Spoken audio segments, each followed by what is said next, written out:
Meus caros, vivam! Aqui estou para comentar as notícias dos últimos 2 dias, incluindo umas fresquinhas que saíram hoje mesmo de manhã. Mas vamos começar por comentar o que se terá passado ontem. Vou usar aqui este canal de televisão conhecido e pago por todos nós.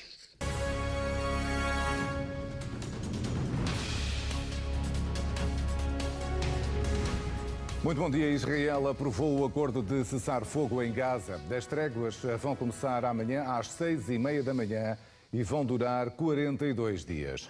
O acordo com o Hamas prevê a troca de 33 reféns que estão em cativeiro em Gaza por 737 prisioneiros palestinianos.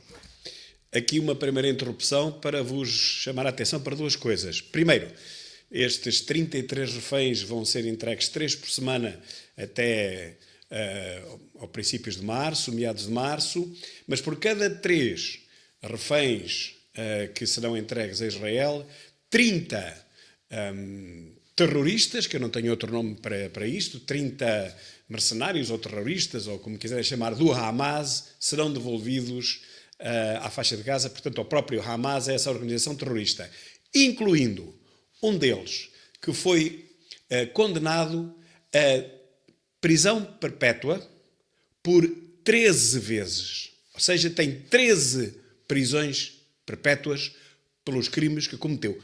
Portanto, imaginem o que para aqui vai. São ministros de extrema-direita que não concordaram com este simples facto.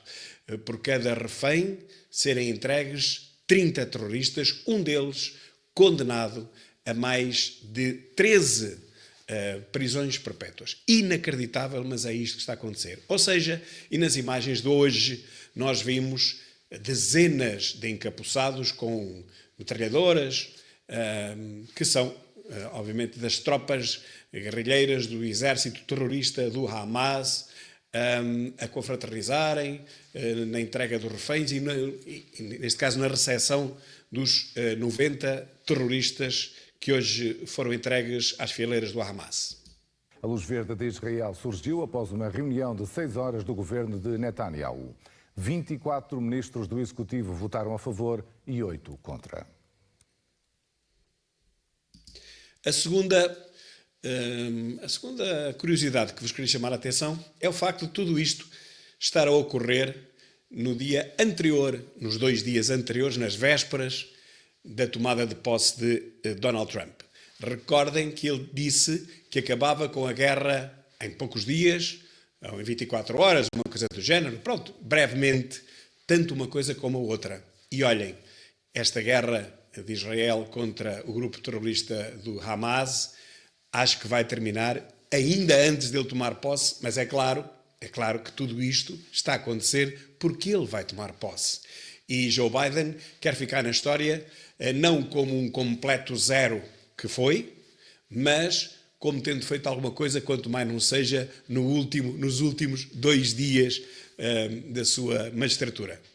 Quer isto dizer que Trump ainda não tomou posse e a sua ação, o facto de ir tomar posse a seguir, já fez com que pelo menos uma das guerras tivesse uma paragem, um cessar-fogo. Vamos ver se é por 42 dias, se é por 42 semanas ou se é por 42 meses. Vamos ver. De qualquer maneira, foi a guerra mais longa que Israel teve nos últimos anos, 15 meses.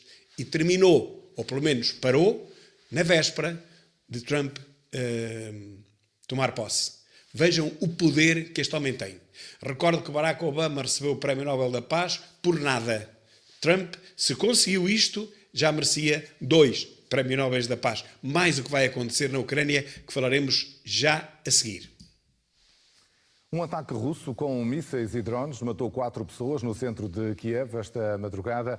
Fez ainda 3 feridos num bairro onde estão localizadas várias universidades, restaurantes, bares e galerias de arte. Os ataques obrigaram ao encerramento de uma estação de metro. Ontem à noite, um outro ataque com mísseis russos causou 4 mortos e 10 feridos na cidade natal de Volodymyr Zelensky, no centro-sul do país. Uma escola e edifícios residenciais ficaram danificados. O presidente ucraniano diz que este é mais um ataque que poderia ter sido evitado se o país tivesse recebido os sistemas de defesa aérea necessários. Ou se ele tivesse entrado em negociações com o bárbaro Putin, que já deviam ter ocorrido há muito tempo. Eu fui muito mal interpretado quando disse isto no princípio da guerra. Há que haver negociações, porque a Ucrânia nunca poderá ganhar a guerra com todos os auxílios do mundo, e agora vão-lhe faltar metade deles. Nunca poderá ganhar a guerra contra a Rússia. A Rússia, sim, se quisesse ter utilizado armas nucleares, já tinha acabado com aquilo, mas é claro que não, apesar dele ser um demónio, não é? Demonizado por toda a gente, e por mim também, porque eu acho que ele nunca podia ter feito o que fez, Putin, mas a verdade é que ele ainda não quis usar armas nucleares, nem sequer das pequeninas, daquelas que dão só para um bairro. Bom, se quisesse tê-lo feito, já há muito que esta guerra tinha acabado. Não o fez, felizmente. Agora, a verdade é que estas negociações que estão agora já com luz verde, já se vão iniciar dentro de dias, também podiam ter sido realizadas há meses e, nesse caso, pouparíamos dezenas de milhares de mortos, não é verdade? Pois é, mais uma vez é o efeito Trump que está a funcionar. Zelensky percebe que não vai ter mais o apoio dos Estados Unidos da América porque tem que negociar. Os Estados Unidos da América e a Europa não podem empobrecer, não podem comprometer o seu futuro a ajudar permanentemente a Ucrânia. A Ucrânia tem que saber resolver os seus problemas. E os seus problemas são graves. E não vou agora estar a recapitular a história toda, mas a verdade é que se tratou não de uma declaração de guerra, isso nunca aconteceu, mas foi uma invasão a pretexto de uma operação especial para desnazizar aquela região do Donbass, que, segundo Putin, estava impregnada de nazis, exércitos nazis, como aquele do Azov e todas essas coisas. Bom, não sei se é verdade, se é mentira, uns dizem uma coisa, outros dizem outra. A verdade é que contra uma superpotência como a Rússia não há que manter uma guerra prolongada, porque vamos morrer todos, os do lado de cá, os do lado da Ucrânia, morremos todos e a Rússia fica-se a rir. Pior, durante estes anos da guerra, que já vai em 2, acontece que a Rússia, o seu PIB aumentou 10% e 15%, enquanto o PIB de toda a Europa estagnou e, no caso da Alemanha, até entrou em recessão. Ou seja, estamos todos a empobrecer, enquanto a Ucrânia continua a perder dezenas de milhares de pessoas e esta guerra não tem fim, portanto temos que lhe pôr um fim. E o fim das guerras, hoje em dia, e já há muitos anos esta parte, não é pelo esmagamento de uma parte. É sempre por negociação. Já o nosso Afonso Henriques acabava as guerras com Castela a negociar. E, portanto, este é o caso. Tem que se negociar. Agora, porque é que se demorou 2 anos a negociar é que eu não sei. Podíamos ter poupado, se calhar, 100 mil vidas se ele tivesse negociado antes. E, como digo, e já disse, os negócios não são para os próximos 10 milhões de anos. O que se negociar hoje é válido por 10 ou 20 anos, se calhar até menos do que isso. Tem que se negociar para se fazer um cessar-fogo, exatamente como aconteceu na faixa de Gaza. Tem que haver negociação para que as armas se calem. As armas têm que se calar. Isso é mais importante do que tudo o resto. E depois logo vemos. Hoje podemos perder uma parte do território, deixá-lo sob administração russa, por exemplo. Admito isso para que pare a sangria, para que pare este morticínio, porque daqui se calhar a 2, 3, 4 anos, quando Putin cá não estiver, podemos negociar tudo ao contrário, não é verdade? Sejamos inteligentes e não sejamos fanáticos. Vamos lá, é mais um efeito Trump. Primeiro em Gaza e agora na Ucrânia. Agora a guerra vai acabar e Trump tinha razão. Ia acabar a guerra, talvez não em 24 horas, mas se calhar em 24 dias. Cá está a prova. Весь день тривали рятувальні роботи сьогодні в Кривому Розі. Після удару російської балістики 4 людини були вбиті цим ударом. Мої співчуття рідним та близьким. 14 людей були поранені. Їм надано необхідну допомогу. І таких ударів, таких втрат просто не було би вже, якби ми отримали всі необхідні системи ППО. Ou se tivesse entrado em negociações como vais entrar agora a seguir. E aí não era só estas 4 pessoas cujas vidas seriam salvas. Eram se calhar 100 mil ou 200 mil. Isso é que era de valor. E não fizeste. Про які ми так давно говоримо з партнерами, які є в світі. Hoje há algumas urgências condicionadas, a maioria fica na Grande Lisboa. Tomem então nota, estão encerrados os serviços de urgência da obstetrícia e ginecologia nos hospitais de Almada, Santarém, Leiria e Vila Franca de Xira. Também está encerrada a urgência pediátrica do Hospital de Loures. E a urgência pediátrica do Hospital de Viseu todas as noites, desde o dia 1 de junho, o Dia da Criança. Meus caros, Eu não sei como é que isto ainda continua a ser notícia, porque isto é banal, já é todos os dias. E este governo, depois destes meses todos, daqui a nada já faz 10 meses, ainda não conseguiu pôr fim a isto. Pelo contrário, as coisas continuam mal a pior. E, portanto, os tais 60 dias que foram pedidos para se criar um plano de urgência, de ataque à urgência à saúde, pois os 60 dias passaram, os 120 também, os 240 também, e nós continuamos cada vez mais na mesma. Repito, não sei como é que isto ainda é notícia. Qualquer dia as redações recebem uma ordem, dizer assim, meus caros, a partir de hoje, be quiet. Não há mais notícias sobre urgências fechadas e assim já ninguém se chateia. É verdade ou mentira? Muito bem. Demitiu-se o diretor executivo do SNS, Gandra de Almeida sai devido a uma denúncia de que acumulou funções irregularmente quando era responsável pelo INEM no Porto. Já negou o caso, mas abandona o cargo. A Inspeção-Geral das Atividades em Saúde vai investigar. Vai investigar e deixamos investigar, mas isto é uma vergonha. É uma vergonha que este governo tenha destituído o anterior CEO do SNS, não se sabe porquê. Meteu lá um boy, mas o boy tem um passado bastante problemático que ninguém sabia pelos vistos. Portanto, é mais uma marrecada do governo que devia ter investigado o passado deste senhor antes de o ter nomeado. Foi a escolha de Ana Paula Martins para o lugar de diretor executivo do Serviço Nacional de Saúde. Esteve menos de 9 meses no cargo.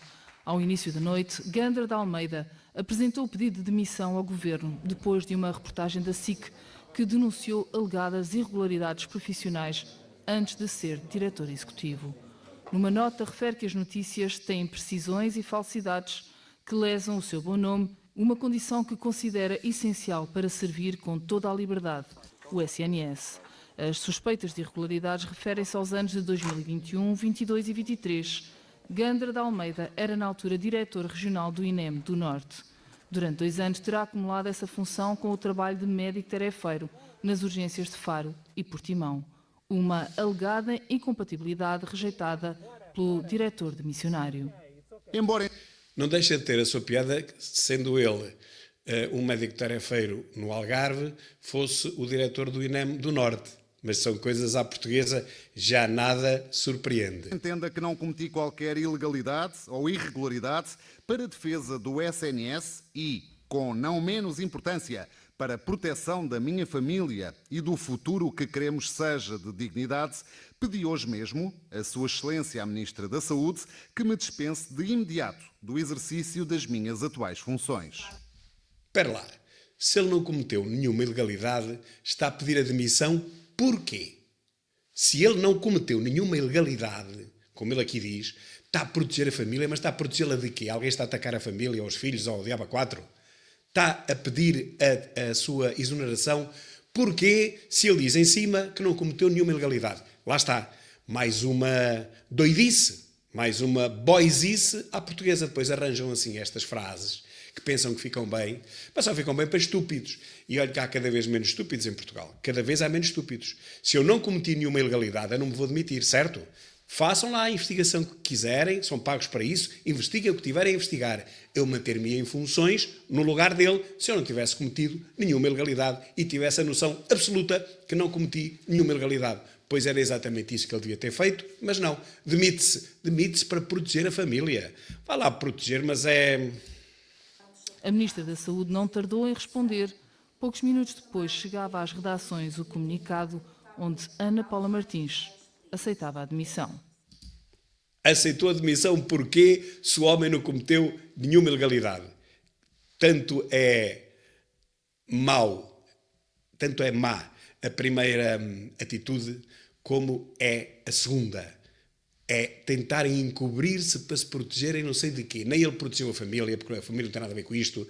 Protegeu a sua imagem também não, porque continua sempre no rol e toda a gente vai apontar o dedo, ainda por cima porque se demitiu. E a ministra devia ter dito assim, não, eu não aceito a sua demissão, meu caro. Se a razão é essa, se o senhor diz que está perfeitíssimamente legal e nunca cometeu nenhuma ilegalidade, não se vai demitir nada. Vai continuar a trabalhar porque nós precisamos do seu trabalho. Foi para isso que eu contratei, certo? Mas a ministra também não tem esta categoria, para não? Para não.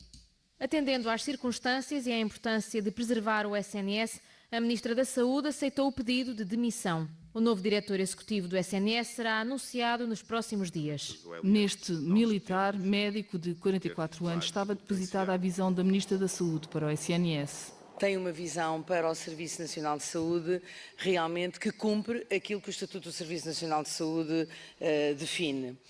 Isso não cometeu nenhuma ilegalidade, aceitas a sua demissão, porquê? Ó Ministra, aceita a demissão, porquê? Se ele não cometeu ilegalidade nenhuma. Fazem de nós burros, fazem de nós estúpidos todos os dias. Mas nós não somos estúpidos como eles pensam. Agora é para preservar o SNS. Mas preservá-lo de quê? Se ele não cometeu ilegalidade nenhuma. Que pouca vergonha. Fazem mesmo de nós estúpidos. Pá, inacreditável. Para a direção executiva. Não termina o que começou, mesmo assim, Ana Paula Martins agradece por estes 9 meses e espera que a situação se esclareça no mais breve prazo. Agradece por nada. Que o homem em 9 meses não conseguiu fazer nada. Quer dizer, pá, isto é inacreditável mesmo. Eu não tenho palavras. A Procuradoria Europeia vai investigar um caso que envolve o secretário de Estado da Administração Local. São suspeitas de irregularidades nas obras de ampliação da Zona Industrial de Bragança que terão sido cometidas quando era presidente da Câmara. O Ministério Público português tinha aberto o inquérito em outubro. Houve trabalhos faturados que não foram realizados num valor superior a 800 mil euros. É assim suspeito de ter recebido contrapartidas. E um exemplo é a utilização de um apartamento no Porto. A prova dos factos, o programa da RTP teve acesso à denúncia que levou à abertura do inquérito. Segundo o advogado Carlos Melo Alves, pode-se estar perante uma variedade de crimes. Perante uma variedade de crimes. Já vamos ouvir a seguir o advogado, mas aqui está um outro caso de mais uma marrecada. Quer dizer, o homem, quando foi presidente da Câmara, gastou dinheiro, 800 mil euros, em obras que nunca foram feitas. E nunca ninguém o chamou para explicar isso. Mas gastou o dinheiro e as obras não foram feitas, porquê? Basta perguntar isto.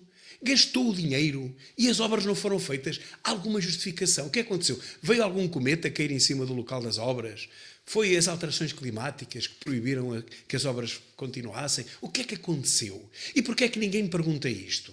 E porquê é que é preciso serem os estrangeiros a chamar a atenção e a investigarem um português? Não temos cá órgãos de investigação. Porquê é que não se investigam os governantes? Porquê é que só quando as notícias saem nos jornais, no Correio da Manhã ou noutro, é que a Polícia Judiciária começa a investigar? Porquê é que tem que ser os jornalistas, os verdadeiros jornalistas, a despoletar estas broncas? Então, afinal de contas, quem é que são os investigadores? É a Polícia Judiciária ou são os jornalistas do Correio da Manhã?